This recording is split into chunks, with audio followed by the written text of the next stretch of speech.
के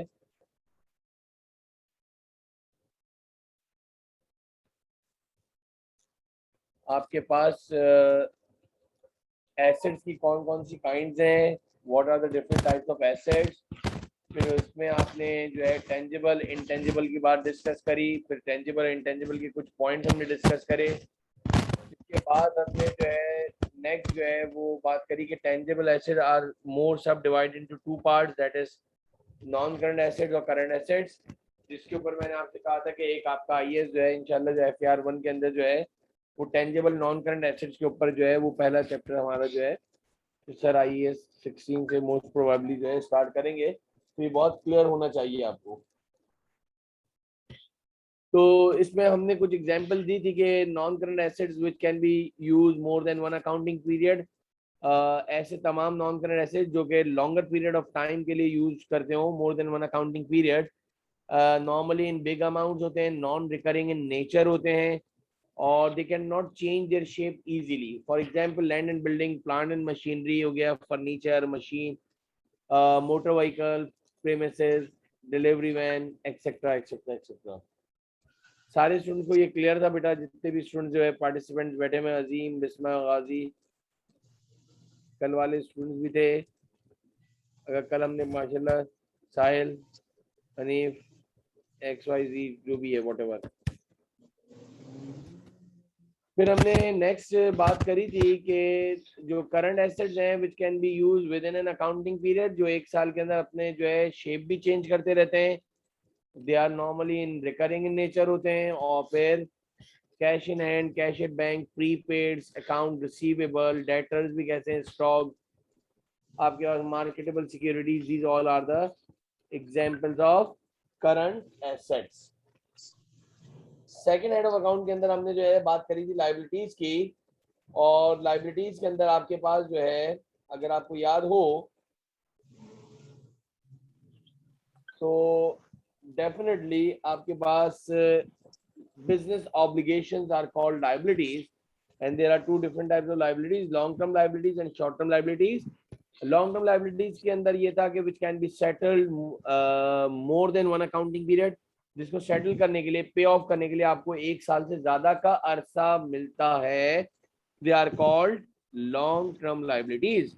और इसमें बेस्ट एवर एग्जांपल आपका बैंक लोन है, आपने 2, 4, 5, 10 मिलियन का अगर लोन लिया तो डेफिनेटली उसकी एक इंस्टॉलमेंट बनेगी और आप जो है पे ऑफ करेंगे मोर than one accounting period. On the other hand आपके पास करंट लाइबिलिटीज जो कि कहलाती है शॉर्ट टर्म लाइबिलिटीज, जिसको आपको पे ऑफ करना होता है with in an accounting period. Hardly आपको 5, 10, 15, 20, एक महीना, 2, 3, 4 महीने के अंदर जो है सेटल डाउन करना है। बेस्ट एवर एग्जाम्पल आपको मैंने आपके इलेक्ट्रिसिटी की बिल यानी यूटिलिटी बिल्स, जो आपके घर पे बिल आता है, लाइट का बिल आता है, वो आपका करंट लाइबिलिटी होती है।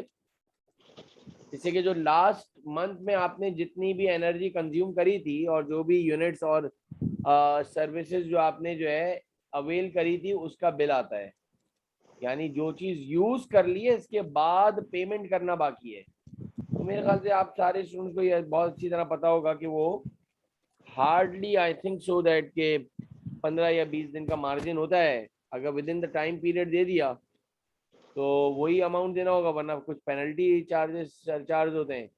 और ये भी पता होगा कि 1, 2, 3 महीने तक आपने बिल नहीं भरा फॉर एग्जांपल, तो चौथे 5वें महीने आके के इलेक्ट्रिक वाले लाइट काट के चले जाते हैं कि आप ड्यूज क्लियर करें। यानी इसको सेटल जो करना होता है, जो आपको सैलरीज देनी होती है, वो हर महीने की सैलरी आपको मोस्ट प्रोबेबली 5 तारीख को दे दोगे, 10 तारीख को दे दोगे, 15 तारीख को दे दोगे। चलो कोई प्रॉब्लम हुआ तो आपने शायद हो सकता है कि एम्प्लॉइज से जरा एक्सक्यूज कर लिया कि भाई मैं इस महीने की तनख्वाह जो है 5-10 को नहीं दे रहा, तो आपको 2 महीने की तनख्वाह एक साथ दे दूंगा। लेकिन ये नहीं हो सकता कि ये सैलरी आप अगले साल दो। All the liabilities which can be settled within an accounting period are called short term liabilities. Capital के अंदर बेटा आपके पास कोई काइंड वगैरह नहीं है, resources supplied by the owner is called capital, special किस्म की लाइबिलिटी होती है, और residual claim by the owner is called capital. Expenses के ऊपर बात हमने करी थी, cost incurred by the business to generate its revenues are called expenses, वो आपके सारे जो है एक्सपेंसेस हो गए। फॉर एग्जाम्पल आपके पास जो है सैलरीज हो गई, वेजेस हो गया, रेंट हो गया, or the best ever, transportation expense हो गया, फ्यूल एक्सपेंस हो गया, रिपेयर एंड मेंटेनेंस, कुछ ऐसे एक्सपेंसेस है जो कि हम खत्म नेग्लेक्ट नहीं कर सकते। रेवेन्यूज जो है, revenues are generated from the sales of goods and rendered services, और इसमें आपके पास जो है वो sales, commission income, service income वगैरह। लास्ट हमने कल जो बात करी थी कि ये 5 हेड्स ऑफ अकाउंट को आसान तरीके से याद करने का तरीका है कि यू हैव टू राइट, आपको याद होना चाहिए ulcer, ALCER, asset, liability, capital, expenses और रेवेन्यू। तो याद रखिएगा कि फिर मैंने ये 4 कॉलम बनवाए थे आपको कि भाई ये 4 कॉलम्स बना लेना, और 4 कॉलम्स में आपके पास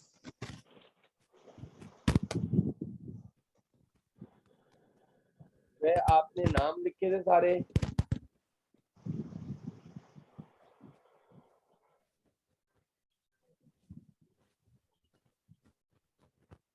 तो ये आपके पास सारे नाम लिखे थे आपने। इसके बाद अगर आप देखें, आज का हम जो स्टार्टअप ले रहे हैं बच्चे, वो आप ले रहे हैं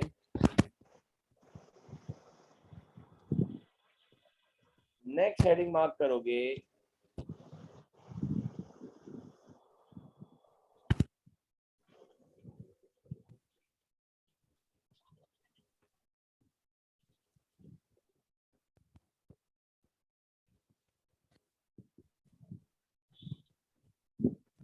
रूल्स ऑफ अकाउंटिंग, जिसका दूसरा नाम बच्चों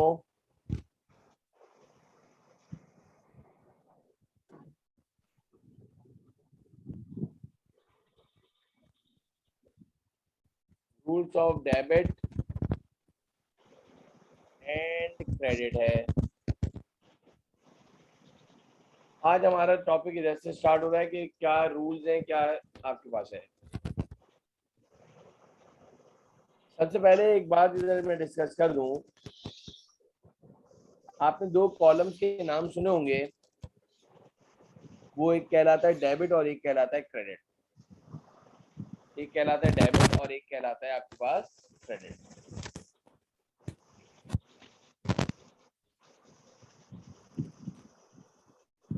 तो पहली बात ये है,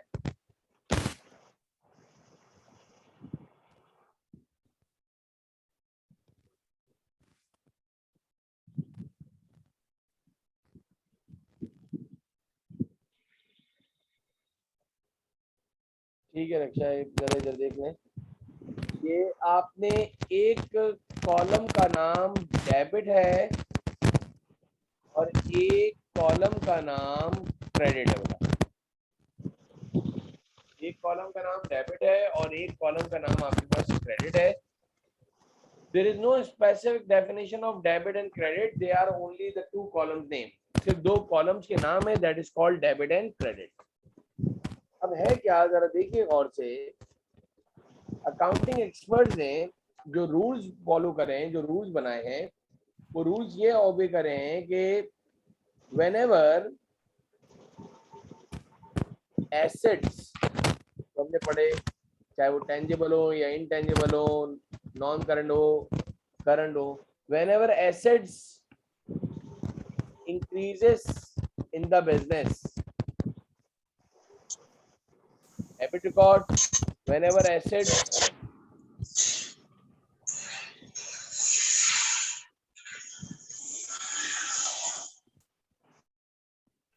decreases in the business, credit record। तो ये हमारे आपने ये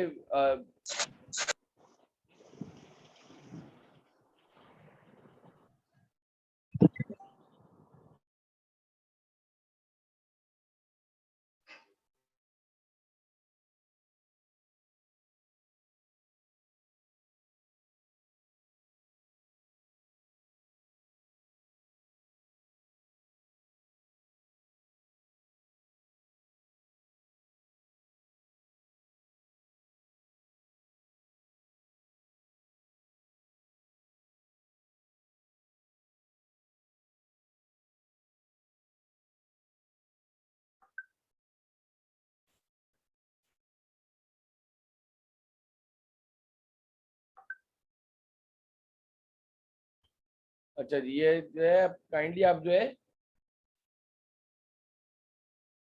ये अनम्यूट नहीं करेगा। और भाई ये कौन,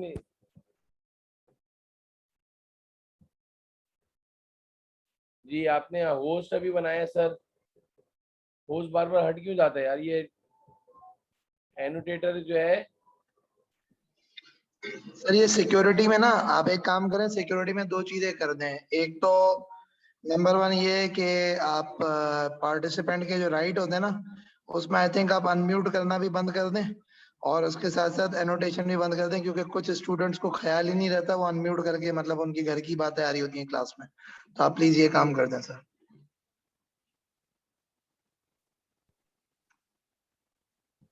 एक सेकंड सर। और दूसरा एक और है, ऊपर टॉप पे ना एक एनोटेशन होगी, वो एनोटेशन क्लियर भी कर दें।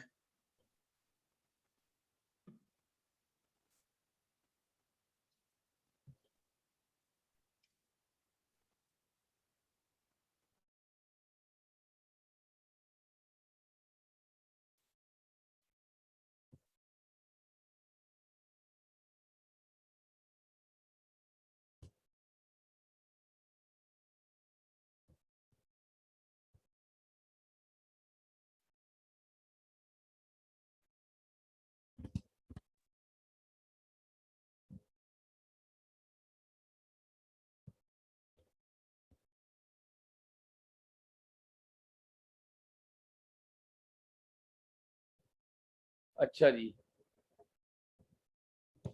तो whenever assets increases in the business, तो आप उसको डेबिट रिकॉर्ड करोगे। whenever expenses increases in the business, it is also recorded in debit side. And whenever expenses decreases in the business, it is recorded in credit side. In short asset और expenses के लिए, दोनों के लिए rule same है। Asset और expenses के लिए दोनों के लिए रूल सेम है।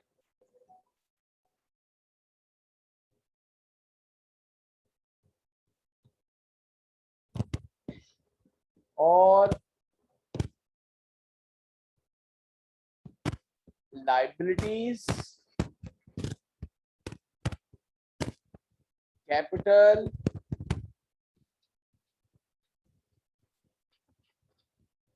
और रेवेन्यूज, इन तीनों के लिए whenever liabilities increases, ऑपोजिट है बेटा, फिर कह रहा हूं, whenever liabilities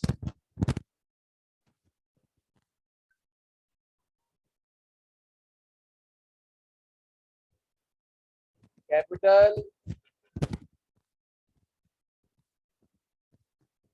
and revenues increases in the business,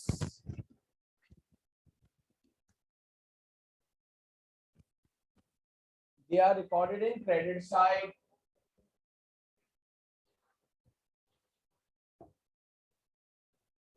और जब भी लाइबिलिटीज, कैपिटल और रेवेन्यूज डिक्रीज होंगे, whenever liabilities,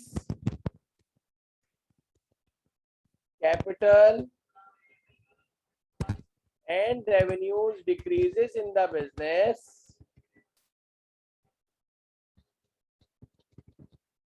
they are recorded in debit side. ये मैंने एरो हेड भी लगा दिए बच्चे।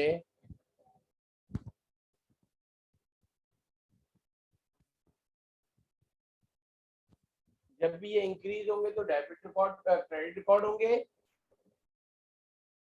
whenever liabilities, capital and revenues increases in the business, credit record.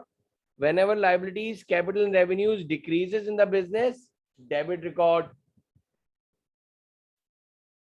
तो ये आपको सबसे अच्छी तरीके से याद होना चाहिए, और ये आपको याद करने पड़ेंगे, मेमोराइज करने पड़ेंगे, इसके ऊपर पूरा रिलाई करते हैं। आपको बार बार जो है एंट्रीज याद करने के लिए सबसे बेहतरीन तरीका ये है कि आपको ये बहुत ही थरली जो है जो rules of debit and credit जो है वो बहुत अच्छी तरह याद हो। इसके बाद एक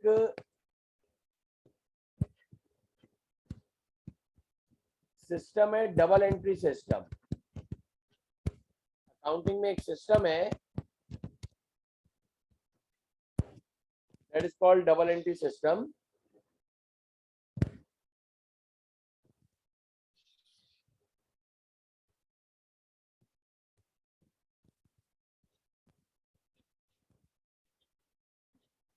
In double entry system,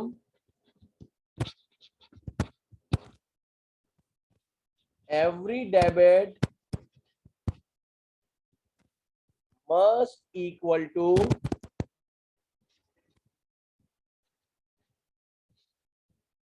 every credit। मैं फिर रिपीट कर रहा हूं।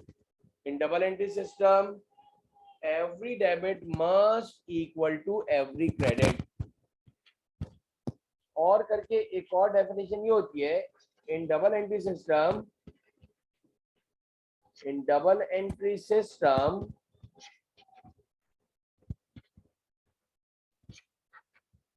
every debit must have equal and opposite credit। Her debit का क्रेडिट जरूर होगा, हर क्रेडिट का डेबिट जरूर होगा। बच्चों याद रख लेना।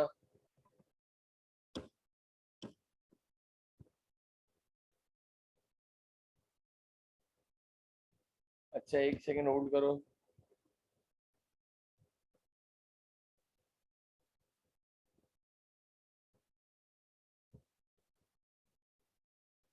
अब आ रही है, देखो क्लियर है,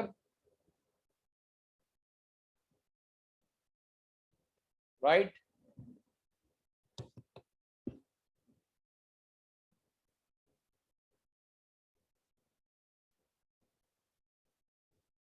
ओके, अब अगर हम नेक्स्ट देखें तो आपके पास ये आप लोगों को दूसरा इस जो है शेयर हो रहा है, जो यानी ये asset liability and accounting question जो है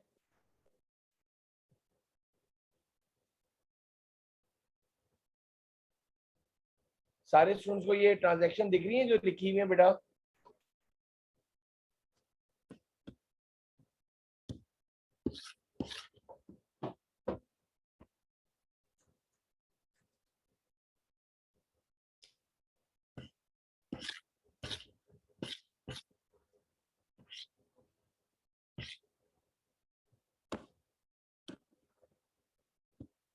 ओके, एक छोटा सवाल ले रहे हैं जिससे आगाज करेंगे जरा सा, ताकि आपको जरा सा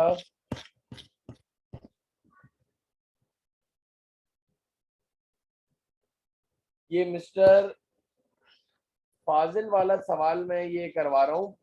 आपको ये हैंडआउट शेयर भी हो जाएगा पेज नंबर 5 पर। हैंडआउट का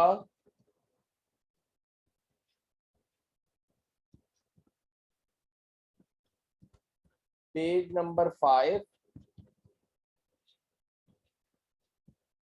क्वेश्चन नंबर 3 सवाल लिखते हैं।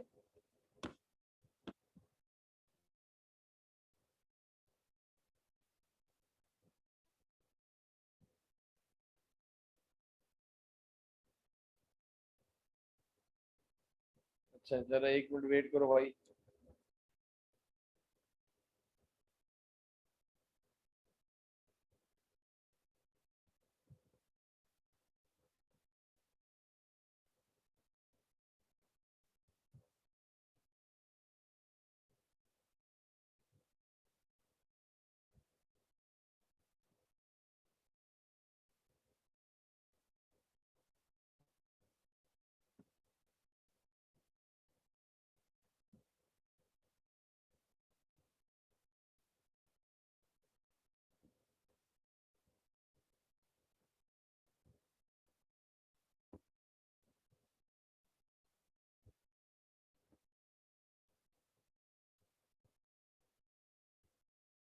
स्क्रीन शेयर हो रही है, अब जरा देखें।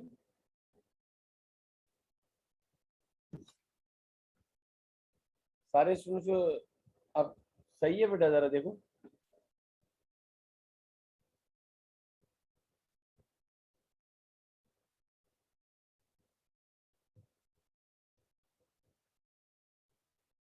चले ठीक है।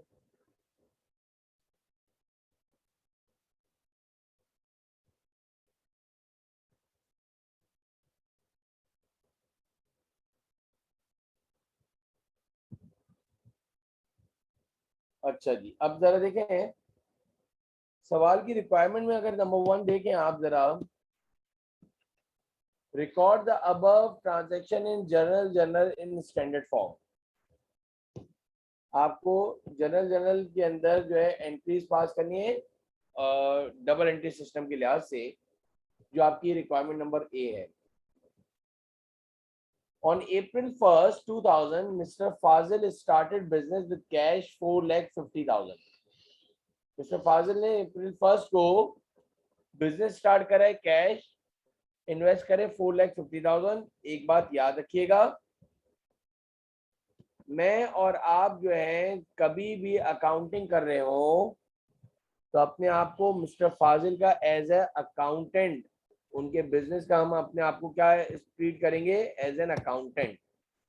फिर रिपीट कर रहा हूं, जब भी अकाउंटिंग करते हैं, we are not the owner of the company, we are the accountant of the company. ये जो आपके स्क्रीन के सामने में जो ये लाइनें ड्रॉ कर रहा हूं, ये आपके पास जर्नल एंट्री का फॉर्मेट है। डेट, इधर आपने लिख दिया पर्टिकुलर्स, एक आपने लिख दिया पोस्ट रेफरेंस, एक आपने लिख दिया डेबिट, और एक आपने लिख दिया बच्चों क्रेडिट। ये 5 कॉलम बनते हैं, date, particulars, post reference, debit and credit. और फिर मैं कह रहा हूं आपको सामने दिमाग में सबसे पहले ये रूल्स याद करने पड़ेंगे। एसेट और एक्सपेंस के लिए एक ही है, मैं छोटे से इधर लिख दूं ताकि तुम्हें याद रहे। एसेट और एक्सपेंस जब भी इंक्रीज होंगे तो डेबिट रिकॉर्ड, जब भी डिक्रीज होंगे बिजनेस में तो credit record. Liability, capital, revenues जब भी इंक्रीज होंगे तो क्रेडिट रिकॉर्ड, और जब भी डिक्रीज होंगे तो डेबिट रिकॉर्ड। अब हमें ये मिस्टर फाजिल वाला सवाल करना है। देखो पहला सवाल है, थोड़ा सा अच्छी तरह सुनिएगा। मिस्टर फाजिल जो है, हम मिस्टर फाजिल के अकाउंटेंट हैं। मिस्टर फाजिल ने एक बिजनेस स्टार्ट करा है और मिस्टर फाजिल ने आकर फॉर एग्जांपल सदर में इलेक्ट्रॉनिक आइटम्स की एक शॉप खोली है और एक आउटलेट खोल रहे हैं या कोई शोरूम खोल रहे हैं, और आज जो है बिजनेस का पहला दिन है, दैट इज 1 अप्रैल। बेटा फिर कह रहा हूँ, और मिस्टर फाजिल ने हमें अपॉइंट करा आप सबको और मुझे एज एन अकाउंटेंट, अपने बिजनेस के लिए एज एन अकाउंटेंट हमें जो है वो इन्होंने अपॉइंट करा है एक 20-22-25 हज़ार रुपए की सैलरी पर, और हमें कहा है कि आप सारी रिकॉर्डिंग करोगे। मेरा सवाल ये है कि मिस्टर फाजिल जो है आपके पास कैश लेकर आए, मिस्टर फाजिल आए और आज बिजनेस का पहला दिन है, आप अपनी टेबल चेयर पे बैठे हुए थे, मिस्टर फाजिल आए ओनर ऑफ द बिजनेस, और आपको 4.5 लाख रुपए दिए बिजनेस स्टार्ट करने के लिए। आपने, अकाउंटेंट कौन होता है, जो अपने पास सेफ में सारे पैसे रखता है। तो मेरा सवाल ये है, सबसे पहले देखा जाए तो बिजनेस में, अब आपको किस तरह देखना है, देखो बिजनेस में क्या चीज आई, कैश। कैश जो बिजनेस में आया है तो डेफिनेटली कैश की नेचर क्या है, एसेट। अब यूं चलना पड़ेगा, जब भी मैं बोलूं नेचर क्या है, तो नेचर का मतलब ये 5 heads of account, asset, expenses, liability, capital, revenues की बात कर रहा हूं। जब भी मैं आपसे बोलूं कि यार नेचर क्या है, तो क्या है, कैश की नेचर एसेट। अच्छा, अब एसेट इंक्रीज हो रहा है तो you have to write, as per rule क्या है, सबसे पहले डेबिट लिखा जाता है 4,50,000, डेबिट साइड पे लिख दिया। अभी पहले मेरी बात कंप्लीट कर लूं, उसके बाद मैं आपसे पूछूंगा, you can freely ask, you have any query, any reservation. और इसके साथ आपने लिख दिया कैपिटल।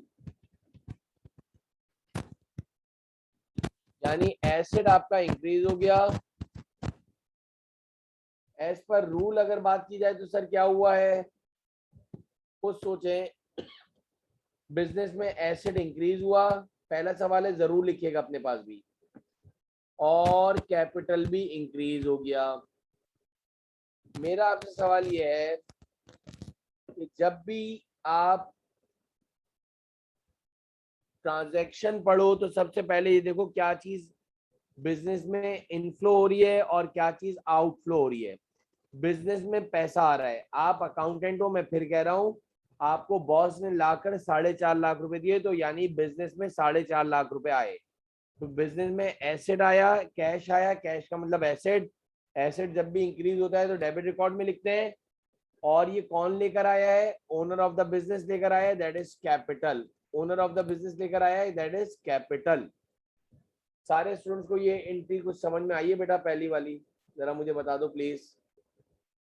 पहली ट्रांजैक्शन, अच्छा कभी ऐसा नहीं होगा कि आपका कोई भी रूल्स की वायलेशन हो रही हो, रूल्स आपके हमेशा फॉलो हो रहे होंगे। कभी इस दुनिया में कभी ऐसी सीए की एंट्री कोई नहीं आएगी कि आप बोल रहे हो पेपर में कि सर रूल नहीं फॉलो हो रहे थे, आपको समझ में नहीं आ रहा होगा, लेकिन वो रूल्स बिल्कुल ओबे हो रहे होंगे। तो आपका कैश डेबिट हो गया। whenever asset increases in the business, debit record. Whenever capital increases in the business, credit record. इसके बाद आपका सेकंड जो है ट्रांजैक्शन अगर हम देखें,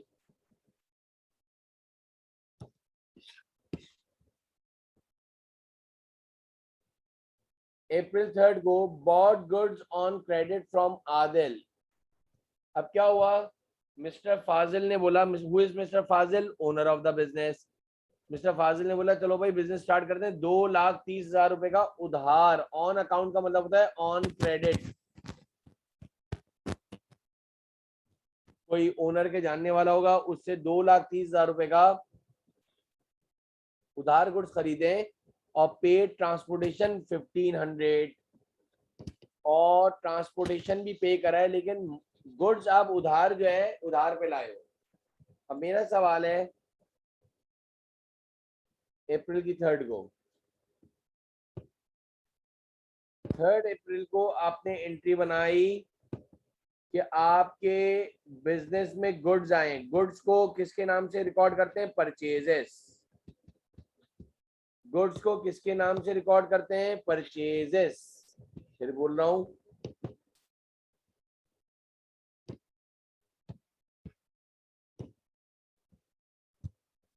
सर ये परचेजेस, अभी थोड़ी देर के लिए परचेजेस की नेचर समझ लो, एसेट, जरा बाद में बताऊंगा इसकी ड्यूल नेचर होती है।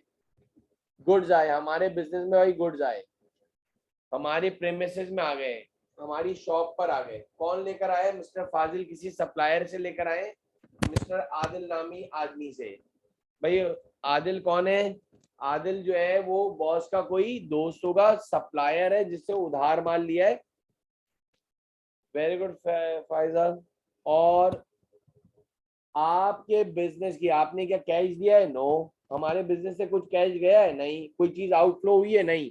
कुछ दिनों बाद देंगे, तो उसको अकाउंटिंग टर्मिनोलॉजी में अकाउंट्स पेबल कहते हैं, दैट इज योर लाइबिलिटी।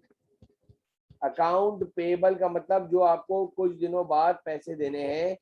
इसमें आपने आदिल लिख दिया, सप्लायर का नाम लिखना जरूरी है, पहले जरा देख लो। और फिर जितने भी पार्टिसिपेंट बैठे में कोई भी सवाल हो, you can freely ask. whenever asset increase in the business, debit record. whenever liabilities increases in the business, credit। देख लो, लाइबिलिटी जब बढ़ती है तो क्रेडिट में लिखते हैं।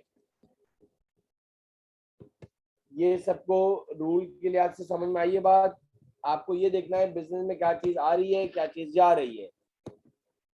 लेकिन अभी ट्रांजैक्शन कंप्लीट नहीं हुई है। जब आप गुड्स खरीदने गए थे तो आपने ट्रांसपोर्टेशन भी दिया था, दैट इज 1,500। तो आपको पता है जब भी एक्सपेंसेस, ट्रांसपोर्टेशन एक्सपेंस नाम से बदल रहा है, whenever expenses increases in the business, debit record। अच्छा मैं तो कुछ स्टूडेंट से ये भी बोलता हूँ कि जब अगर तुम्हें पहले डेबिट पता चल गया है, भाई हमने एक चीज पढ़ी है कि हर डेबिट का क्रेडिट जरूर होगा, और नहीं हुआ तो ऐसा पॉसिबल ही नहीं है दुनिया में। हर क्रेडिट का डेबिट जरूर होगा, तुम्हें नहीं आ रहा वो एक अलग बात है। ट्रांसपोर्टेशन एक्सपेंस डेबिट हो गया 1500। तो ये क्यों करा है? जब भी एक्सपेंस इंक्रीज होता है, जब भी एक्सपेंस इंक्रीज होता है डेबिट रिकॉर्ड करते हैं। और जब भी हमने जो है कैश पे करा है, तो हमारे बिजनेस से सेफ से बॉस, हर काम हम बॉस के कहने पे करते हैं। जिंदगी में एक बात याद रख लो, आसान हो जाएगी जिंदगी। बॉस ने बोला वो जो तो किस चीज के दे दो, ट्रांसपोर्टेशन एक्सपेंस दे दो। यानी 3 अप्रैल को 2 ट्रांजैक्शन पास होंगी, दोनों को एक साथ मिलाकर भी लिख सकते थे। मैंने अभी फिलहाल जो है सेपरेटली लिखी है।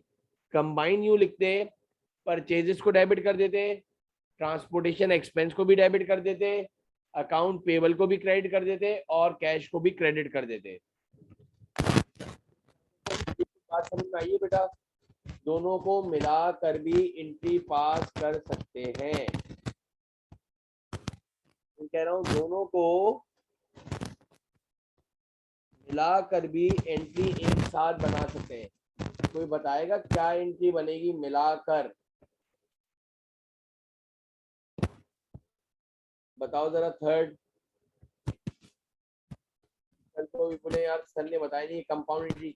परचेजेस को भी डेबिट कर दो 2,00,000 से। जरा परचेजेस भी डेबिट हुई है,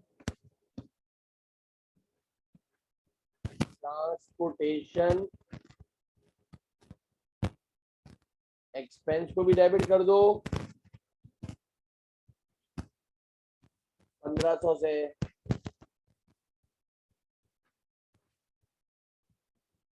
अकाउंट पेबल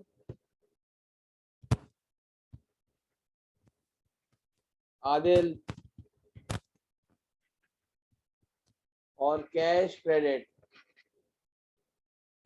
अकाउंट पेबल में लिख दिया 230 और इधर 1500। Have you got my point बेटा?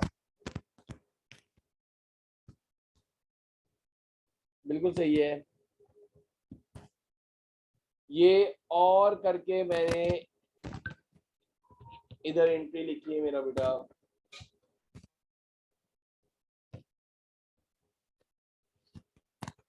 कि जितने स्टूडेंट बैठे हुए हैं जरा काइंडली मुझे बता दें। आयशा, गाजी, हसनैन, राशिद, नूर जहरा।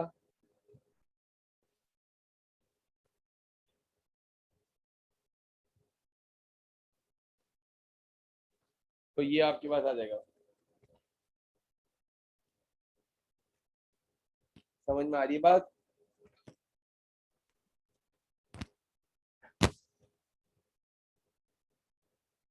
कोई सवाल है तो पूछ सकते हो बेटा।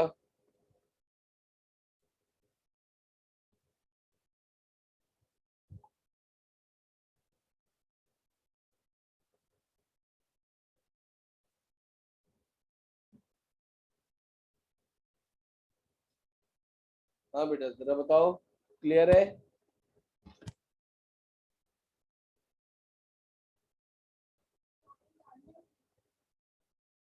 नेक्स्ट देखो।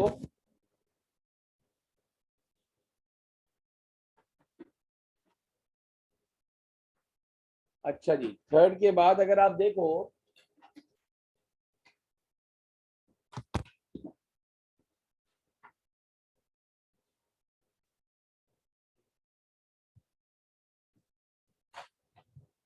सेवेंथ को अगर आप देखो, proprietor acquired a shop and paid rent in advance for 10th month ₹20,000।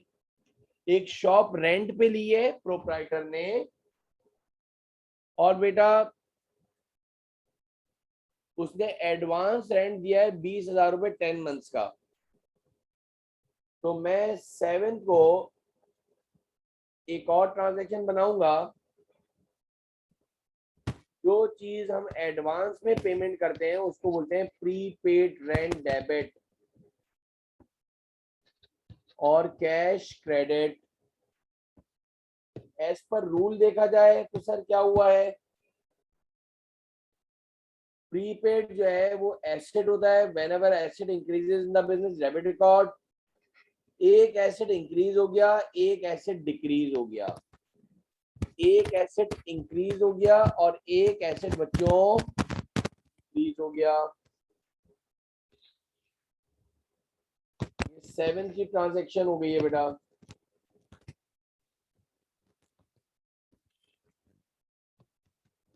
ये ट्रांजैक्शन समझ में आया है?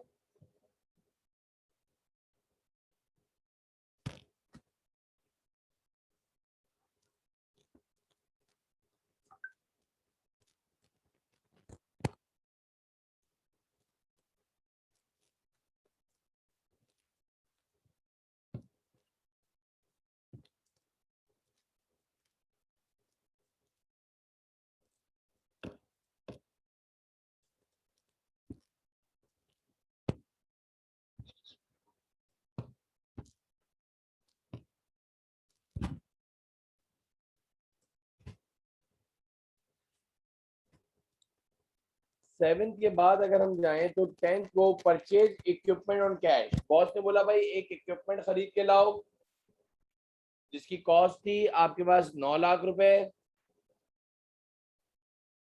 तो हम जो है 9 लाख रुपए का एक इक्विपमेंट परचेज करके ले आए कैश पर।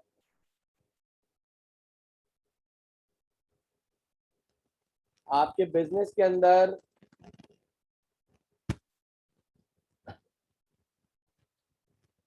कोई बताएगा इक्विपमेंट की क्या नेचर है? जब मैं नेचर की बात करूं तो इसको 90,000 कर दो। वेरी गुड, एसेट गाजी, ठीक है।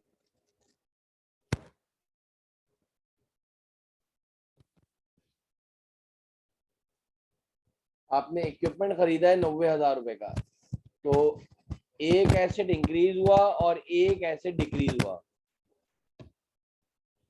एक एसेट बिजनेस में इंक्रीज हुआ, इक्विपमेंट आ गया, और सेव में से बॉस ने बोला वो जो मैंने पैसे रखवाए उसमें से आप जो है 90,000 रुपए की पेमेंट कर दो।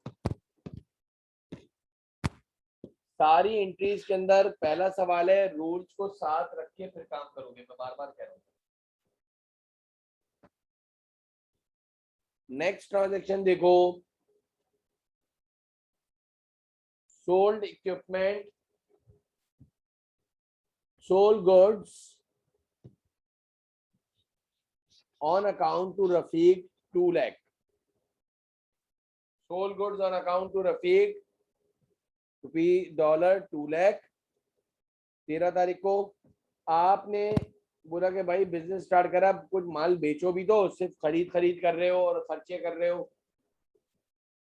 तो ये कस्टमर आया है, बॉस का कोई जानने वाला आया है जिसको हमने उधार में गुड्स बेचे हैं।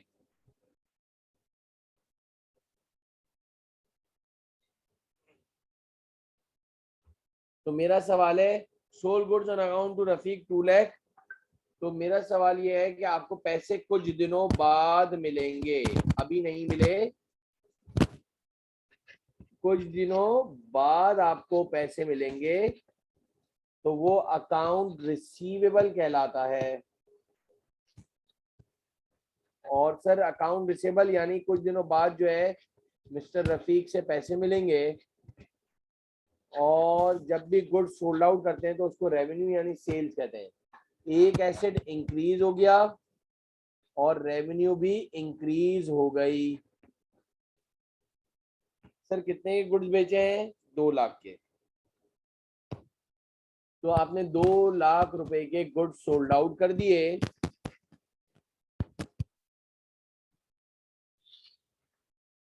तो अकाउंट रिसीवेबल डेबिट हो गया। जिनसे पैसे लेने हो उनको अकाउंट रिसीवेबल कहा जाता है, और जिनको पैसे देने हो उनको अकाउंट पेबल कहा जाता है। Have you got my point? ये क्लियर है बेटा?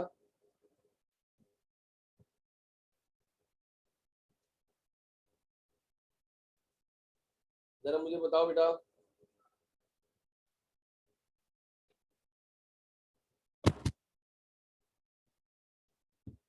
बाकी जितने भी स्टूडेंट्स बैठे हुए हैं, Ayesha, Hasnain, Rashid, Umair Iqbal,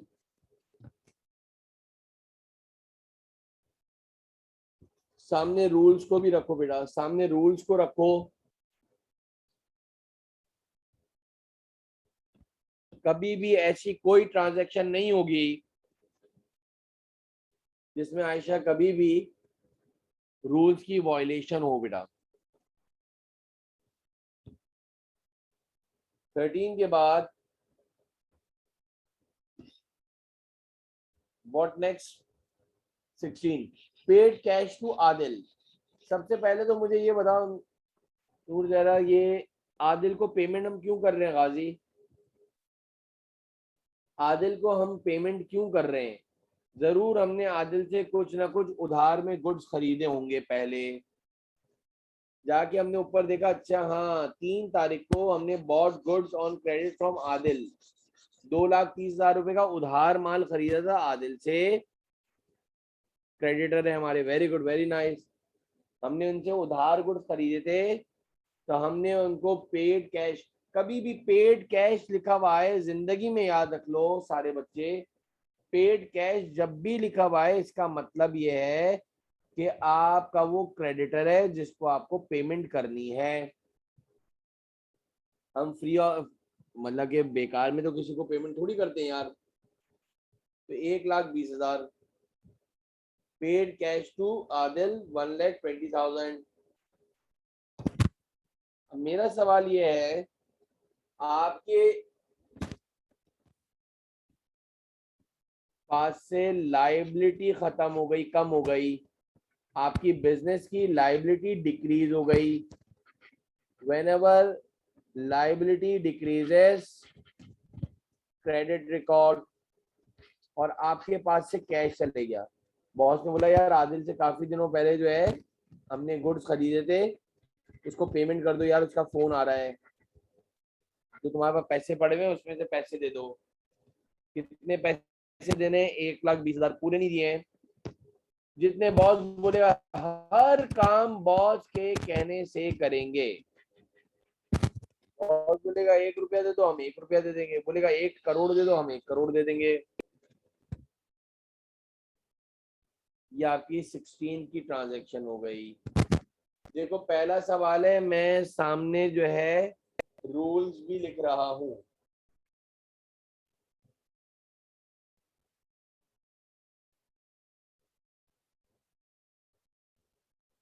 is it clear मेरा बेटा?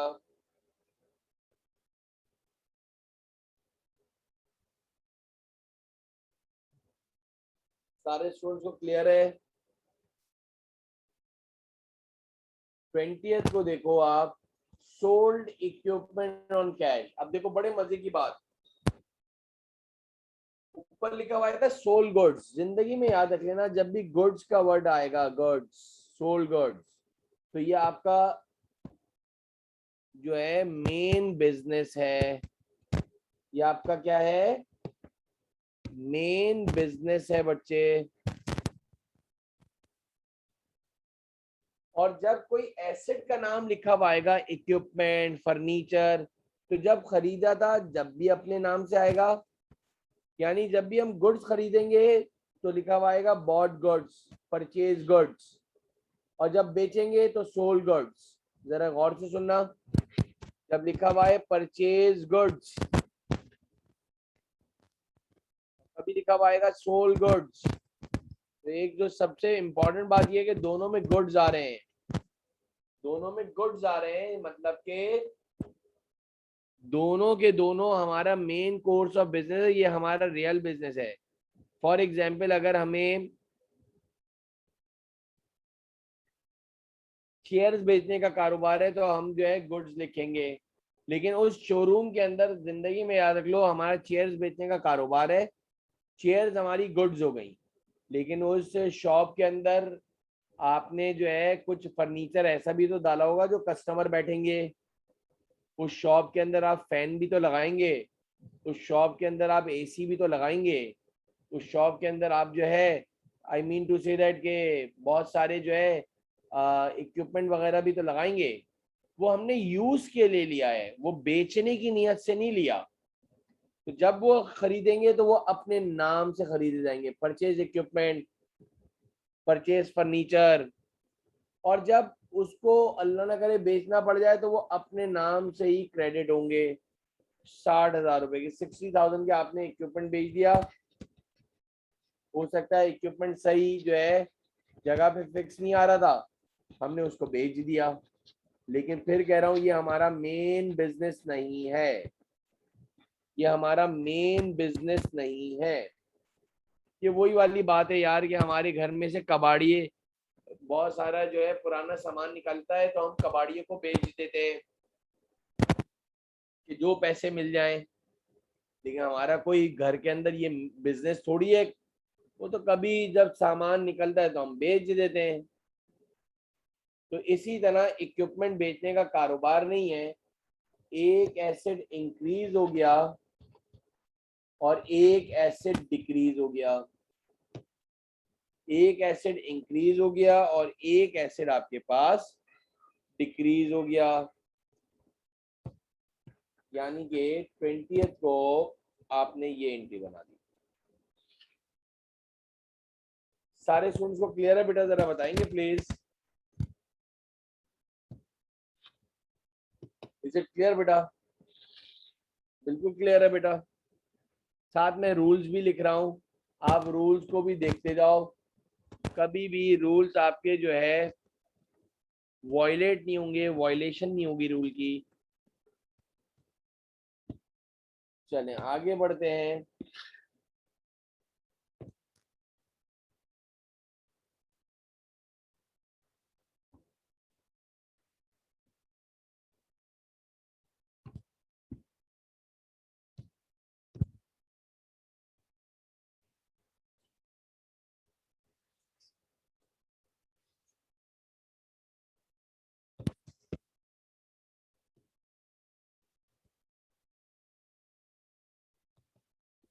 अच्छा जी, 26 को अगर आप देखो, receive cash from Rafiq, receive cash from Rafiq 1,40,000। Receive cash from Rafiq. भाई किसी से पैसे क्यों मिलते हैं? हमें कैश रिसीव हुआ है रफीक से, रफीक ने क्यों पैसे दिए हैं? कोई मुझे बताएगा? जरूर हमने रफीक को कुछ गुड्स सोल्ड आउट करे थे, ये हमारा डेटर है, हमने सेल करी थी। वेरी गुड गाजी, बिल्कुल सही है। ये हमारे डेटर्स हैं जिनसे हमें पैसे लेते थे, बिल्कुल सही है, वेरी गुड न्यूज़ जरा। तो आपके पास आपके बिजनेस में कैश आया, कोई बताएगा क्या हमारे बिजनेस में क्या चीज आई? कैश आया। तो एक एसेट तो इंक्रीज हो गया, डन है सर। क्रेडिट किसे करूं बेटा? क्रेडिट किसे करूं? डेबिट तो समझ में आ गया कि 1,40,000 रुपए आए हैं। क्रेडिट किसे करूं? कैश तो समझ में आ गया, डेबिट होगा, इसी के हर डेबिट का क्रेडिट जरूर होता है, हर क्रेडिट का डेबिट जरूर होता है। और वेरी गुड न्यूज़ जरा, आपने अकाउंट रिसीवेबल, यानी हमें पैसे रिसीव हो गए, हमें पैसे रिसीव हो गए रफीक से 1,40,000 मेरा बेटा, 1,40,000। सर रूल के लिहाज से क्या हुआ? रूल्स के लिहाज से एक एसेट इंक्रीज हुआ, एक एसेट डिक्रीज हो गया, एक एसेट इंक्रीज हो गया और एक एसेट आपका डिक्रीज हो गया। पेड रेंट एक्सपेंस बहुत आसान एंट्री है, आपने रेंट एक्सपेंस पे करा है 25,000 रुपए का। कोई बताएगा क्या एंट्री पास होगी? शाबाश। कंपनी का रेंट एक्सपेंस बढ़ गया, एक्सपेंस बढ़ गया कंपनी का,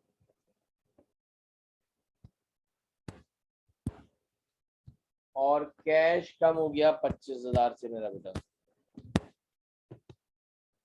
एक एसेट इंक्रीज हो गया और एक एक्सपेंस इंक्रीज हो गया रूल के लिहाज से। तो whenever expenses increases in the business, बार बार बोलते जाओगे तो जल्दी याद हो जाएगा। Very good. और एक एसेट डिक्रीज हो गया,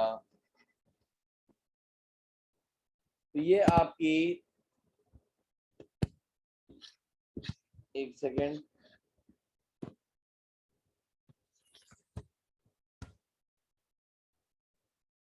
लाइनें एक सेकेंड में ड्रॉ कर लूँ, इससे जरा प्रॉपर वे में लाइन खींचती है इस ऑप्शन से।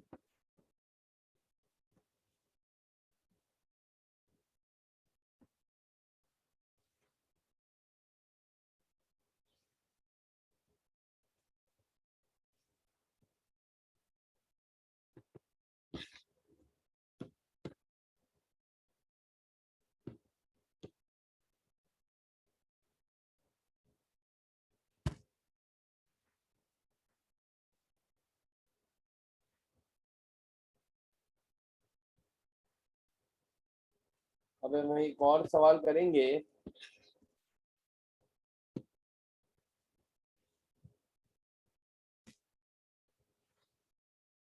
और इसकी जितनी प्रैक्टिस हो सके, ये असल चीज है बेटा। बार बार टीचर्स आपसे बोलेंगे इसकी डबल एंट्री क्या बनेगी, डबल एंट्री से आपको नहीं आता होगा, डेफिनेटली आपको प्रॉब्लम होगा बेटा। मैं बार बार कह रहा हूँ, तो आपको बार बार प्रॉब्लम होगा।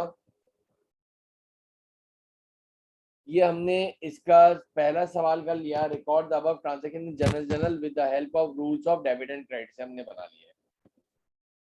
मेरा सवाल है, एक हम और सवाल करते हैं जिसके अंदर हम जरा सा ये क्वेश्चन नंबर 4 कर लेते हैं, फिर आपको एक जो है 5 मिनट दूंगा जरा सा, तो आप लोग भी एक सवाल करके दीजिएगा। ये मिस्टर सलामत वाला क्वेश्चन नंबर 4 सेम पेज पर है। छोटी ट्रांजेक्शन इसलिए ले रहा हूँ, बेतहाशा प्रैक्टिस का मटेरियल दिया है। पेज नंबर 5 हैंडआउट का,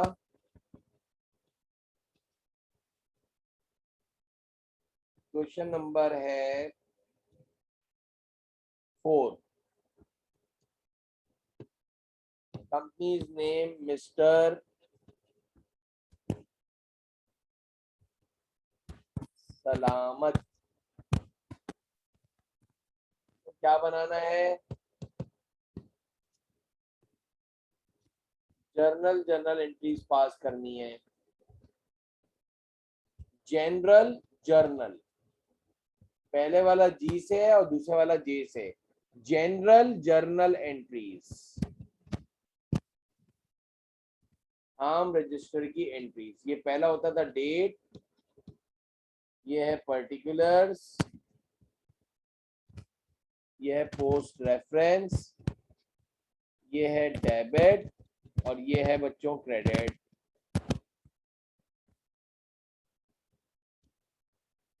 On May 1st, 2000, Mr. Salamat started business with cash 4 lakh। तो बताएगा रूल के लिहाज से शाबाश क्या एंट्री बनेगी।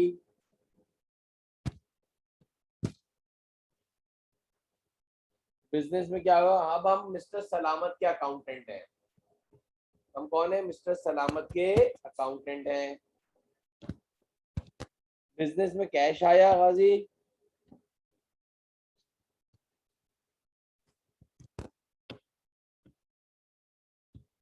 और कौन लेकर आया है, ओनर लेकर आया है। ओनर जो अपने पास से रिसोर्सेज लेकर आता है, उसको अकाउंटिंग टर्मिनोलॉजी में resources supplied by the owner is called capital. तो पहली ट्रांजैक्शन बन गई cash debit capital credit. Sir rule के लिहाज से क्या हुआ है, एक एसेट इंक्रीज हुआ है और कैपिटल भी इंक्रीज हुआ है। शुरू के 5-8 सवालात तक हम जो है नूर जरा रूल्स भी साथ लिखेंगे, इसके बाद हम नहीं रखेंगे। अभी फिलहाल लिखेंगे, फिर इसके बाद नहीं लिखेंगे। नेक्स्ट ट्रांजैक्शन पे जाएं। May 5th, purchase furniture on credit from mister Rehan. अब जरा बड़े मजे की बात है, गुड्स नहीं खरीद रहे, फर्नीचर खरीद रहे हैं बच्चों, और वो भी उधार पे ले रहे हैं। ऑफिस के लिए फर्नीचर लिया है रेहान से 2,60,000 का, लेकिन उधार लिया है। बिजनेस में क्या चीज आई जरा बताओगे? बिजनेस में आप याद रख लो बस, बिजनेस में अगर एक पैसा भी आएगा, इनफ्लो होगा, तो आपको लिखना है। एक पत्ता भी बाहर जाएगा तो आपको लिखना है, आपको इसलिए रखा है। Very good. whenever asset increases in the business, debit record। लेकिन आपने कुछ दिनों बाद पैसे देने का वादा करा है तो आपने लिख दिया। अच्छा देखो, क्रेडिटर्स भी लिख सकते हैं, अकाउंट पेबल भी लिख सकते हैं। रेहान नाम लिख दिया।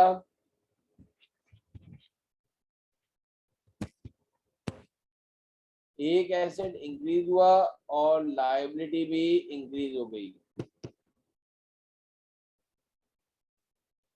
2,60,000 से।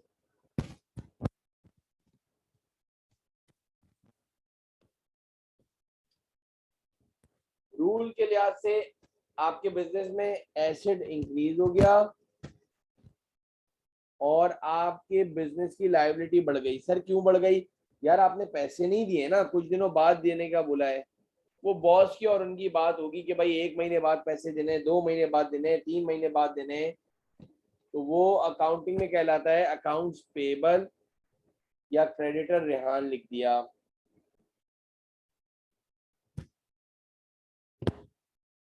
May 9 को paid rent for the month of April 30,000। सारे स्टूडेंट्स को पता होगा कि रेंट एक्सपेंस डेबिट होता है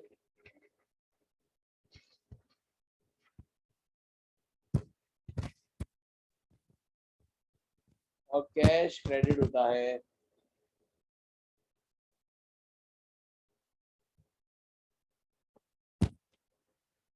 सर रूल के लिहाज से क्या हुआ? एक एक्सपेंस इंक्रीज हो गया और एसेट भी डिक्रीज हो गया। एक एक्सपेंस इंक्रीज हो गया और एसेट डिक्रीज हो गया। Receive rental income in advance.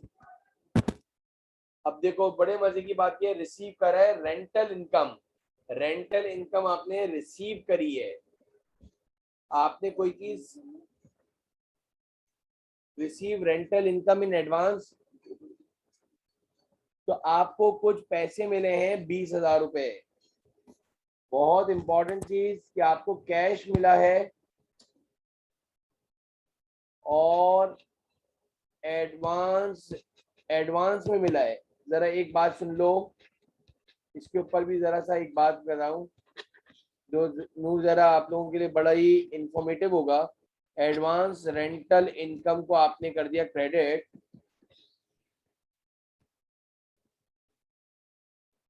20,000 रुपए से।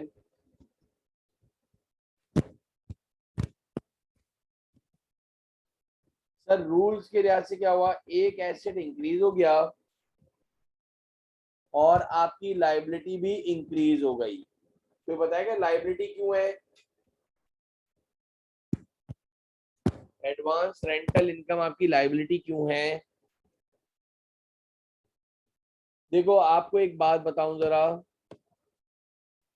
एडवांस है बिल्कुल, आपने अभी तक सर्विसेज प्रोवाइड नहीं करी है, आपके घर में अभी तक वो बंदा रहा नहीं है, तो आपकी इनकम नहीं हुई है। मैं एक बहुत अच्छी जबरदस्त सी एक एग्जांपल देता हूँ, जरा सुनना। आप एक इलेक्ट्रिशियन हो, क्योंकि प्रोवाइड करना होगा नेक्स्ट मंथ के लिए। हाँ सही है, बिल्कुल सही है। जरा इसके अंदर एक देखो, आप एक इलेक्ट्रिशियन हो। ओके सर, अब वो आप इलेक्ट्रिशियन तो हो, आपका सुबह सुबह अर्ली इन द मॉर्निंग एक कंप्लेन आई। एक साहब आए आपको बोलने गया वो घर का जो है ना स्विच बोर्ड जल गया है, जरा सही कर देना। कितने पैसे लोगे? आपने कहा 1,000 रुपये लगेंगे। वो बंदे ने 1,000 रुपये निकाले और आपको दे दिए, और बोला है अभी तो सब घर पे सो रहे हैं, सुबह 8 बजे का वक्त हो रहा है, 9, 10, 11 बजे जाके वो ये स्विच बोर्ड मशीन का चेंज कर देना। ये जो 1000 रुपये, अपने आप को इलेक्ट्रिशियन समझो, फिर बोल रहा हूँ, ये आपकी एडवांस इनकम है। तो बताएगा क्यों एडवांस इनकम है? ये मेरे लिए लायबिलिटी है, उसने अपनी जेब से पैसे निकाले और हमें दे दिए। कभी कभार तो नूर जरा मैं बच्चों को यूं समझाने के लिए बोलता हूँ कि समझो 10-15 मिनट बाद आपने वो 1000 रुपये खर्च भी कर दिए जो उस बंदे ने दिए थे। आप अपने घर का, अपने ऑफिस का जो है सामान लिया है, बेटा ये आपके लिए लायबिलिटी है। ये कब तक लायबिलिटी रहेगी, कोई बताएगा? फॉर एग्जाम्पल उस दिन आपको जो है ना टाइम ही नहीं मिला, आपने उसका स्विच बोर्ड चेंज नहीं करा, आपने उस बंदे का स्विच बोर्ड जाकर चेंज नहीं करा, बिल्कुल सही है, जब तक कि उसका काम पूरा नहीं कर दे गाजी, बिल्कुल वेरी गुड। तो मेरा सवाल है सर्विसेज रेंडेड नहीं होंगी, बिल्कुल सही कह रहे हो। तब नूर जरा वो आपके लिए लायबिलिटी है। इस लायबिलिटी को सेटल करने के गाजी मेरे ख्याल से दो तरीके हैं, सर्विसेज प्रोवाइड कर दो या फिर ये रिटर्न कर दो पैसे। मिसाल दे रहा हूँ, तुम्हारे पास टाइम ही नहीं निकला, अगले दिन वो सुबह सुबह बंदा आया, बोला यार आपने वो चेंज नहीं करा, आपने कहा अरे यार मैं बिल्कुल भूल गया, आज इंशाल्लाह चेंज कर दूंगा। मेरा सवाल है वो आज भी भूल गया, दूसरे दिन, तीसरे दिन, चौथे दिन, पांचवें दिन, यार इसको सेटल करने के दो ही तरीके हैं कि वो आपको सर्विसेज प्रोवाइड कर दे या फिर वो आपको पैसे रिटर्न कर दे। एक बात समझा रहा हूं मैं, ये हो गया केस 1। अब आ जाओ वापस से दूसरा केस, आप एक इलेक्ट्रिशियन हो, ओके सर, सुबह अर्ली इन द मॉर्निंग एक साहब आए, बोलेंगे यार वो मेरे घर का एक स्विच बोर्ड जल गया है, वो चेंज कर दोगे, कितने पैसे लगेंगे? हमने कहा 1000। बोला यार अभी तो मेरे पास पैसे नहीं है, आप घर जाके 9-10 बजे चेंज कर देना, मैं रात को इंशाल्लाह ऑफिस से वापसी में आपके पैसे ले आऊंगा, मुझसे आप रात को ले लेना, मैं एटीएम से निकाल के, बैंक से निकाल के दे दूंगा। हमने वो सर्विसेज प्रोवाइड कर दी, हमने वो चेंज कर दिया, सर्विसेज प्रोवाइड कर दी। अब मेरा सवाल है, शाम को वो बंदा इलेक्ट्रिशियन, हम जो है ना उसके घर पहुंच जाएंगे, हम बोलेंगे यार बॉस ये देख लो आपका काम सही हो गया है, प्रॉपर हो गया, फिट हो गया है, अब बराए मेहरबानी मेरे पैसे दे दो। अब वो बोल रहा है, अब वो बोल रहा है कि आप जो है मुझसे कल ले लेना, मैं बिल्कुल भूल गया पैसे निकालना। फिर आप अगले दिन फिर जाओगे, अगले दिन फिर जाओगे और उससे पैसे मांगोगे। कब तक पैसे मांगते रहोगे? ये कहलाती है इनकम रिसीवेबल, ये कहलाता है अक्रूड इनकम, ये कहलाती है अक्रूड इनकम, इनकम रिसीवेबल, और ये हमारा एसेट है, करंट एसेट है। अगले दिन वो फिर बोल रहा है यार मैं तुम्हारे पैसे भूल गया, मैं इंशाल्लाह कल तो जरूर एटीएम से निकाल के ले आऊंगा। मैं फिर कह रहा हूँ आप अपने आप को इलेक्ट्रिशियन समझो, तो याद रखो receive rental income in advance. आपको रेंटल इनकम क्या मिली है? एडवांस में मिली है। तो अभी आपका घर पे रुके नहीं है, तो वो आपके लिए कैश डेबिट हो गया और rental income, advance rental income लिख दिया। 13 के बाद 18 देखो, ये सबके क्लियर है बेटा? ये दोनों आपको समझ में आ गई बात? नूजरा, गाजी, आयशा, बाकी जितने भी बच्चे बैठे हुए हैं,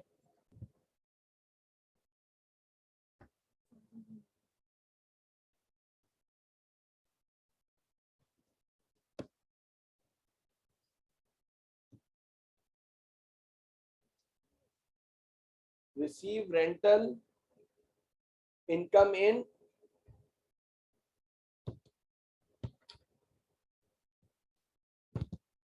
receive rental income from gas 60,000। अभी तक कोई नहीं लिखा हुआ है,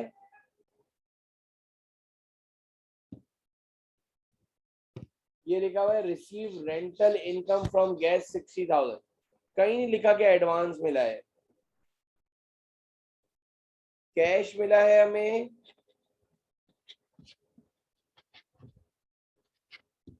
और रेंटल इनकम हमने क्रेडिट कर दी।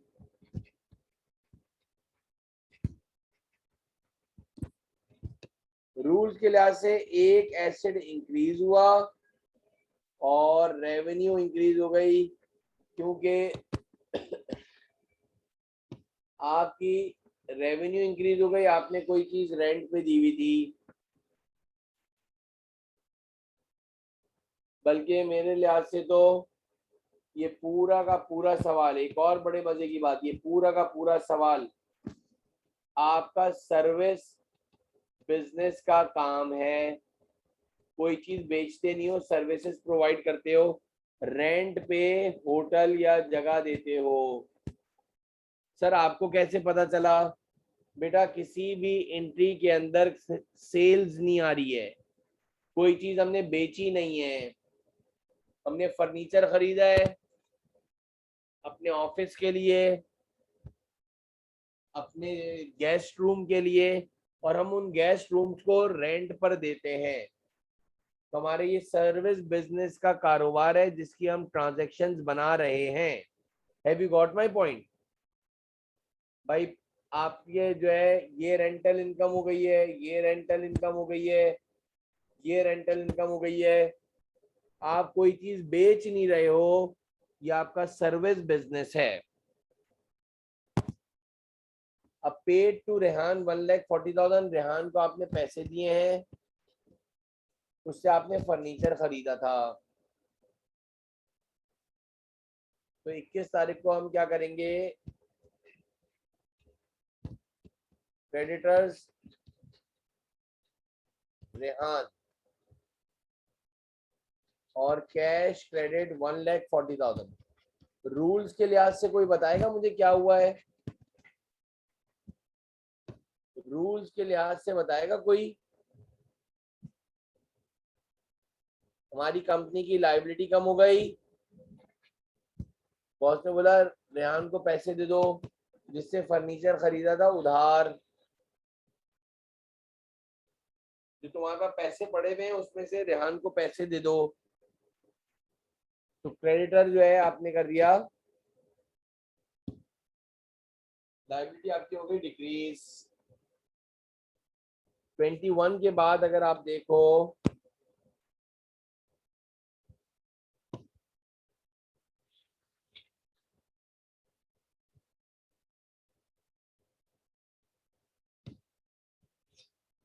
Purchase office supplies on cash,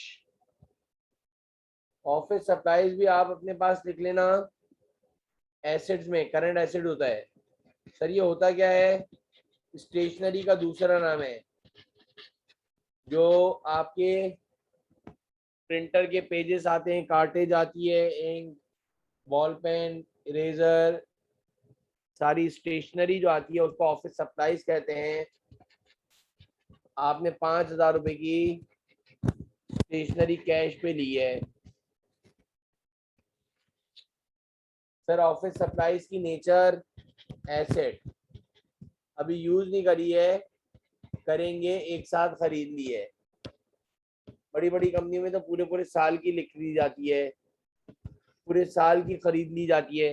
ये जितने भी बैंक हैं, एमसीबी है, एचबीएल है, मीजान है, अस्करी है, जितने भी बैंक तुम्हें दिख रहे हैं, कि बैंक वाले हेड ऑफिस जो है पूरे साल की एक साथ स्टेशनरी खरीदता है। बहुत स्टेशनरी का काम होता है बैंक में, पेपर वर्क बहुत ज्यादा है, फाइल्स हो गई, रोज के इंक, मार्कर्स, इरेजर्स, पता नहीं वाइटो, बेतहाशा ये एक साथ जो है हेड ऑफिस खरीदता है, फिर सारे ब्रांचेस वालों को दे देता है। तो ये कंपनी का एसेट है भाई, बहुत बड़ा खर्चा होता है। टेंडर पास करवाया जाता है बाकायदा। 24 के बाद देखो तो 27 तारीख को paid salaries to the staff 1 lakh, आपने सैलरी बांटी भाई। आपके पास जितने भी बंदे काम कर रहे हैं तो आपने उनको सैलरीज एक्सपेंस दे दिया और कैश क्रेडिट। बेटा आपकी बिजनेस का एक्सपेंस बढ़ गया और आपकी कंपनी का एसेट डिक्रीज हो गया।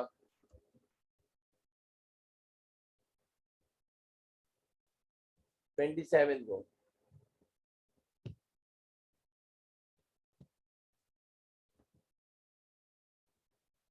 31 को देखो तो रिसीव रेंटल इनकम, वापस से रेंटल इनकम मिली है तुम्हें 31 को। कैश डेबिट, इधर एडवांस वगैरह का नाम नहीं लिखा तो डेफिनेटली आप सिर्फ जो है रेंटल इनकम लिख दोगे। एसेट इंक्रीज हुआ और रेवेन्यू भी इंक्रीज हो गया।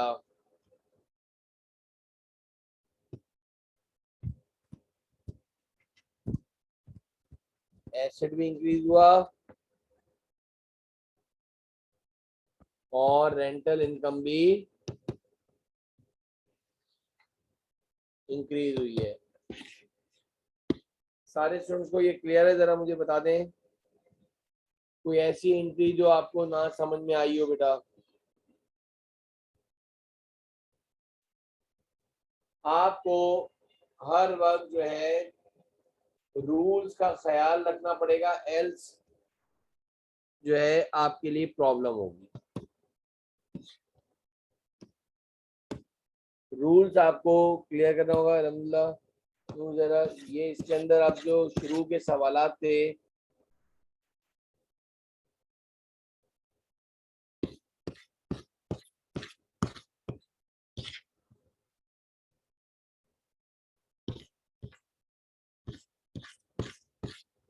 इसमें कोई ऐसा सवाल करते हैं पेज नंबर 2 पर जनरल एंट्रीज बनानी है।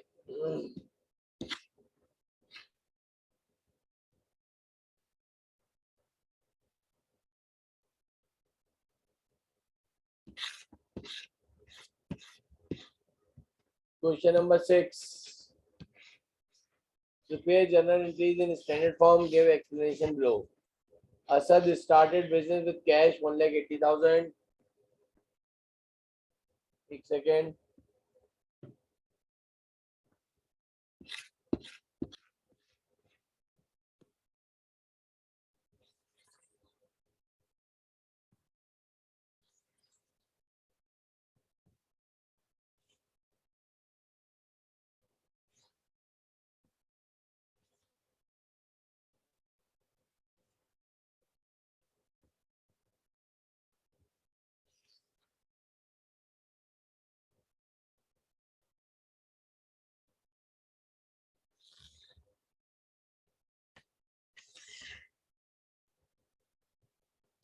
एंट्रीज के लिए जरा ये पहले से बना दे रहा हूँ ताकि जल्दी से हो जाएगा।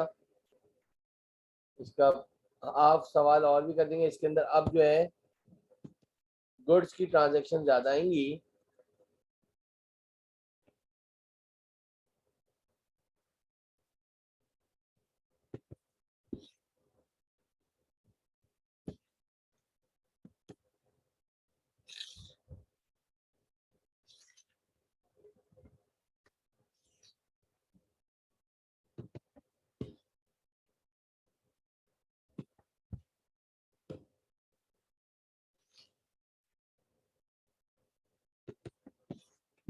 अच्छा जी,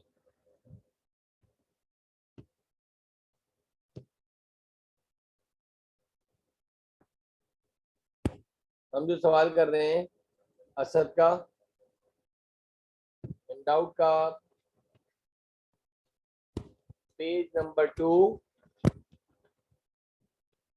अच्छा ये जब कंप्लीट हो जाएगा जनरल डबल एंट्रीज, बस किसी हाल में डबल एंट्रीज सीख लो, फिर जनरल लेजर जो टी अकाउंट्स बनाने हैं वो इसी को देख के बनते हैं। तो मेरे ख्याल से सबसे इंपॉर्टेंट तुम्हारी डबल एंट्रीज है, जो डबल एंट्रीज तुम्हें याद होनी चाहिए।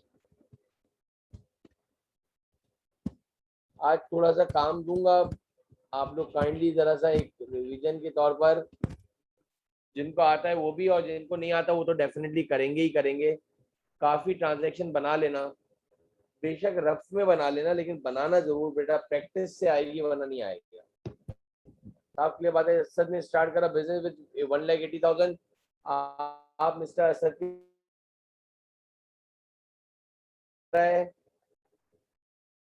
बिजनेस में कैश आ गया और कैपिटल लिख दिया 1,80,000।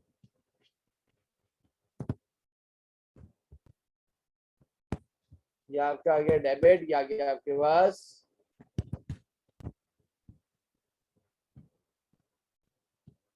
या क्या आ गया particulars.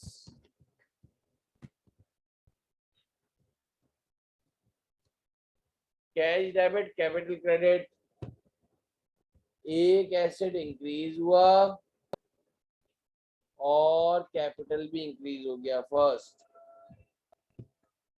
Open bank account and deposit cash 10,000।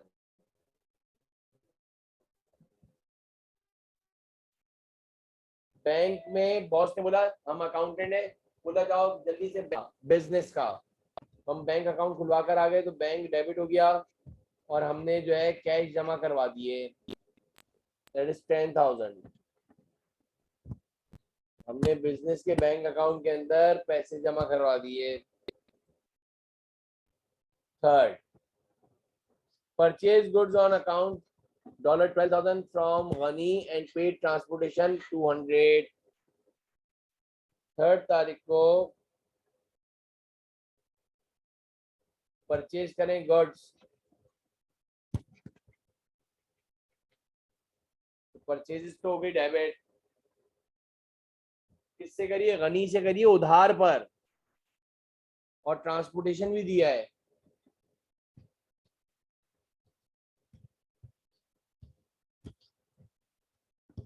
Ghani से हमने गुड्स खरीदे 12,000 रुपए के उधार, और बच्चों माशाल्लाह ट्रांसपोर्टेशन एक्सपेंस भी दिया है इसके ऊपर, इसके ऊपर ट्रांसपोर्टेशन एक्सपेंस भी दिया है मैंने, यानी दोनों 3 नंबर की, थर्ड नंबर की ट्रांजैक्शन है। बस फर्क ये है कि ट्रांसपोर्टेशन के पैसे उधार में नहीं रखे, वो पेमेंट कर दी है। सर ये बैंक अकाउंट खुला था तो एक एसेट इंक्रीज हो गया, बिजनेस का बैंक अकाउंट है, और एक एसेट डिक्रीज हो गया, एक एसेट इंक्रीज हो गया और एक एसेट डिक्रीज हो गया। सर ये थर्ड ट्रांजैक्शन में क्या हुआ है, आपके पास बिजनेस में एसेट्स आ गए, गुड्स आ गए, लेकिन पेमेंट नहीं करिए, पेमेंट कुछ दिनों बाद करेंगे, तो हमारी बिजनेस की लायबिलिटी बढ़ गई, और हम मिस्टर असद के कौन है? अकाउंटेंट है बच्चों। लेकिन जब हम गुड्स लेकर आए हैं तो हमें ट्रांसपोर्टेशन देना पड़ा है, उसके लिए हमारी कंपनी का एक्सपेंस बढ़ गया और हमारी कंपनी के एसेट डिक्रीज हो गए। हर काम हम बॉस के कहने पे होते हैं, बॉस ने बोला ये 2,200 रुपए जो है किराया दे दो यार, हमने दे दिया यार। फोर्थ को अगर देखो तो सोल्ड गुड्स टू अली, चलो भाई हमने माल बेचना शुरू करा, कोई अली नाम का बंदा बॉस का दोस्त आया होगा, उसको 6,000 रुपए का उधार गुड्स बेचे हैं, पैसे मिले नहीं है, देगा। ऐसे पैसे जो फ्यूचर में मिलने वाले हैं, 10-15 दिन बाद, 1 महीने बाद, 2 महीने बाद, उसको बुक्स में, हम अपनी बुक्स में लिखते हैं अकाउंट रिसीवेबल डेटर, वो हमारा कस्टमर होता है। हमने 6,000 रुपए का माल बेचा,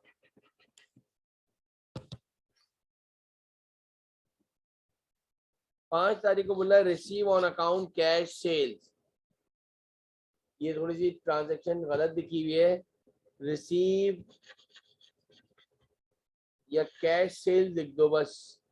क्या लिखा हुआ है? Cash sales.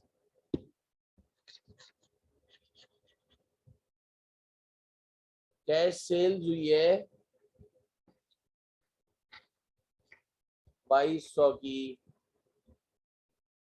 मेरा सवाल है, कैश आ गया बिजनेस में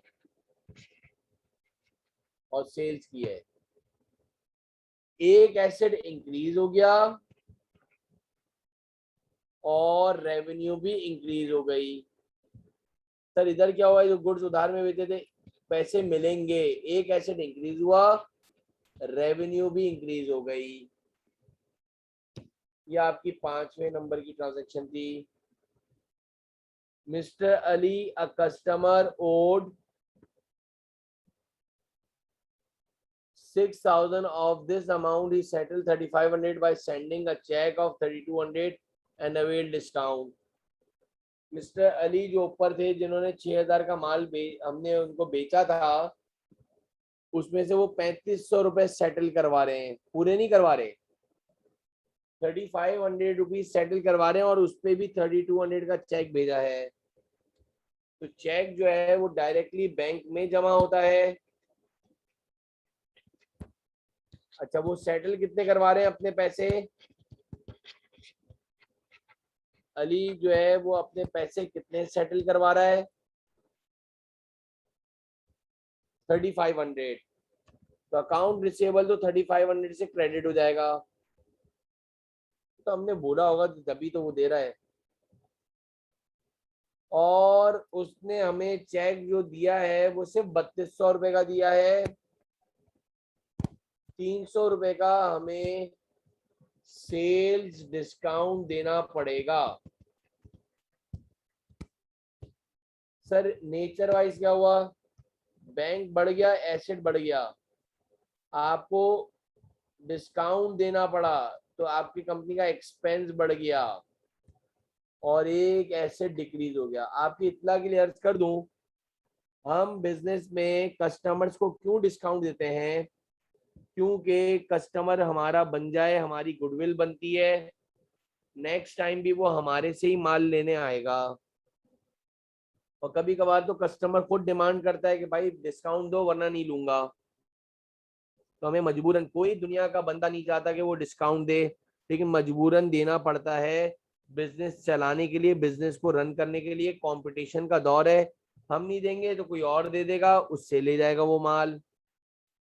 कुछ बात समझ में आई है नहीं आई है? तो वो हमारे लिए एक्सपेंस होता है, वो हमारे लिए क्या होता है, एक्सपेंस होता है बेटा। क्लियर है बेटा? नूर जहरा, गाजी, हसनैन, राशिद, आज के लिए इतना ही काफी है। इससे आगे फिर इंशाल्लाह कंटिन्यू करूंगा। ये आपको मैं हैंड आउट दे रहा हूँ, मैक्सिमम नूर जहरा इसकी एंट्रीज बना के रखिएगा, इसके मैक्सिमम सवाल करके रखिएगा बेटा। ठीक है बेटा, सारे स्टूडेंट्स को चले, टेक केयर, अल्लाह हाफिज। इस सवाल को भी पूरे कर लेना, जितने सवालात हो जाए मैक्सिमम, ये हैंड आउट में आपको शेयर कर देता हूँ। सर एक क्वेश्चन है, लाइक पेपर अटेम्प्ट करते हुए लाइंस को कैसे कैसे ड्रॉ करनी है, लाइक हमें इतने इंटर के टीचर कहते थे कि प्रैक्टिस कीजिए, लाइन ड्रॉ कर लीजिएगा। ओके, हाँ तो लाइन तो उधर ड्रॉ लाइन जो है ना सिर्फ पर्टिकुलर में खींचेगी, खींचो या ना खींचो कोई मसला नहीं है बेटा, इधर कोई इशू नहीं है बेटा, बना लो तो ज्यादा अच्छा हो जाएगा। ठीक है बेटा, ओके बेटा, टेक केयर, अल्लाह हाफिज, दुआओं की दरखास्त,